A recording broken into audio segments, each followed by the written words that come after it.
In an interview with News 8 tonight, a friend is remembering the man shot by Rochester police just days ago. Officers shot Jones after they say he charged at them holding a knife.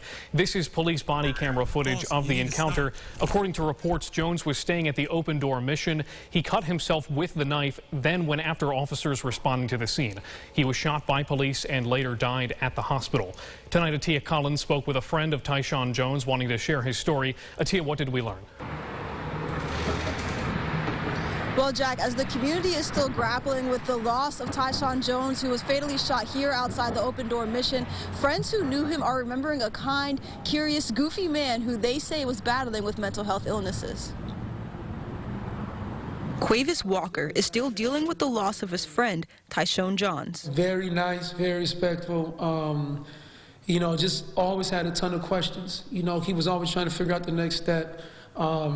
Very nice, he loved Jesus. Walker runs a youth ministry and worked as a chaplain at the Open Door Mission. He says a lot of the conversations with Jones surrounded God and the Bible. Tyshon called me about 3.5 weeks ago, and he was talking, and he was telling me how he wanted to do gospel rap, and I said, man, you can't rap, man. Jones was only 29 years old when he died. He lived at his parents' house and at one point worked at Wegmans. Walker says Jones was battling with mental illnesses. One thing I respected about him, that he didn't deny the condition that he had. He knew what it was about. When he fell into that condition, it will cause him to, think otherwise, hallucinate or whatever the case is.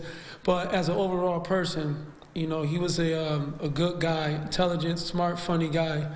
He was, on his game. Many believed Jones' mental health played a role in his fatal encounter with police in the early morning hours of Wednesday. During protests in the aftermath, advocates called for change to the response to mental health calls. We have to find ways to ensure that we have a comprehensive and effective mental health approach to police calls overall, not just in this incident, but in any incident that involves mental health. Walker says it's unfortunate police felt this was the only way to de-escalate the situation. And while he understands the officers' positions, he hopes they adopt a nonviolent response to people with mental illnesses. So I would tell a lot of folks just from this, have compassion on people in general, because you never know what got them to that point. You never know why a person might have some kind of mental illness. Tyshon was not some homeless person that died of mental illness at 2, 3 o'clock in the morning.